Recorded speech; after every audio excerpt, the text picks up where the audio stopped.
புதுக்கோட்டை மாவட்டம் விராலிமலையில் ஜல்லிக்கட்டு போட்டிக்கு அனுமதி வழங்க கோரி வன்முறையில் ஈடுபட்டதாக 50க்கும் மேற்பட்டவர்களை காவல்துறையினர் கைது செய்துள்ளனர்.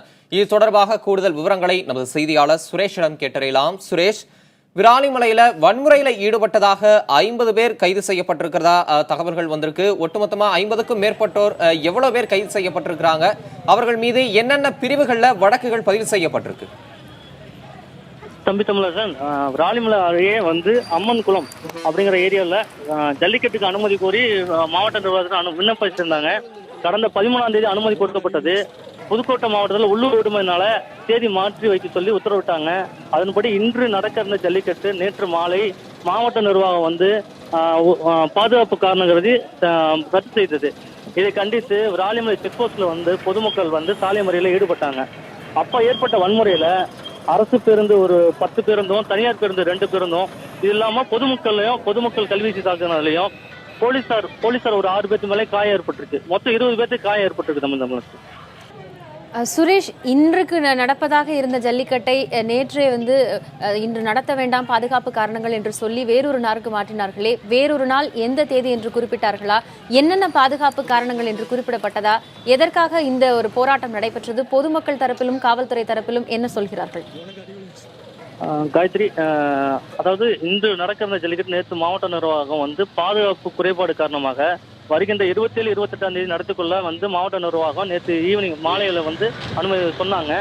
அதை கண்டிச்சு இன்னைக்கு நடந்த எல்லா ஏற்பாடும் பண்ணிட்டோம், நாங்க பொதுமக்கள் நடத்தியே ஆவோம் அப்படிங்கிற ஜல்லிக்கட்டு நடத்தியே ஆவோம் அப்படிங்கிற பிரச்சனையில நேற்று ஏற்பட்ட கலவரத்துல போலீசார் ஒரு ஏடிஎஸ்பி இளங்கோ காயம், அது இல்லாம பொதுமக்கள் ஒரு மொத்தத்துல ஒரு 20 பேர் காயம் ஏற்பட்டிருக்கு. இது இல்லாம இந்த கலவரத்தில் ஈடுபட்டதை 51 பேர் மீது வழக்கு பதிவு பண்ணியிருக்காங்க, அது கைது பண்ணியிருக்காங்க. மொத்தம் 12 பிரிவின் கீழே வழக்கு பதிவு பண்ணியிருக்காங்க. காயத்ரி, சுரேஷ், பேருந்துகள் மீது கல்வீச்சு சம்பவங்கள் 20க்கும் மேற்பட்டவங்க காயமடைஞ்சிருக்கிறாங்க. ஒட்டுமொத்தமா ஒரு பதற்றமான சூழல் அந்த பகுதியில் இருக்கிறதா நீங்க குறிப்பிட்டீங்க. இப்ப நிலைமை கட்டுக்குள் கொண்டு வரப்பட்டிருக்கா? முன்னெச்சரிக்கை நடவடிக்கைக்காக காவல்துறையினர் என்னென்ன நடவடிக்கைகள் அந்த பகுதியில் எடுத்திருக்கிறாங்க? தமிழரசன், இந்த விராலிமலை பொறுத்த வரைக்கும் நேற்று கலவரம் ஏற்பட்டதுல கடைகள் முழுமையாக அடைக்கப்பட்டது. 5 மாவட்டத்தில இருந்தும் போலீசார் இங்க வரவழைக்கப்பட்டுள்ளாங்க. திருச்சி மண்டல ஐஜி வரதராஜ் தலைமையில போலீசார் இங்க முகாமிட்டு இருக்காங்க. மொத்தம் 3 காவல்துறை, கரூர், புதுக்கோட்டை, திருச்சி 3 மாவட்டத்துறை காவல்துறை கண்காணிப்பாளரும் இங்க இருக்காங்க. 300க்கும் மேற்பட்ட போலீசார் பாதுகாப்பு பணியில் ஈடுபட்டிருக்காங்க. முன்னெச்சரிக்கை நடவடிக்கையாக விராலிமலை பகுதி முழுவதும் போலீசார் குவிக்கப்பட்டிருக்காங்க. மேலும் அசம்பாவிதம் ஏற்படாமன்னும் மேற்கனவே கலவரத்தில் ஈடுபட்டவங்களை மீண்டும் கலவரம் ஏற்படுத்தாம இருக்க வரைக்கும் அவங்களை பிடிக்கிறதுக்காக டிஎஸ்பி தலைமையில தனிப்படை அமைச்சிருக்காங்க. இதுவரைக்கும் 51 பேர்த்த கைது பண்ணியிருக்காங்க. மேலும் கைது நடவடிக்கை தொடரும் அப்படின்னு சொல்லி போலீஸ் தரப்புல தெரிவிச்சிருக்காங்க. தமிழரசன், புதுக்கோட்டை விராலிமலையில் ஜல்லிக்கட்டு போட்டிக்கு அனுமதி வழங்க கோரி வன்முறையில் ஈடுபட்டதாக 51 பேர் கைது செய்யப்பட்டிருக்கின்றனர்.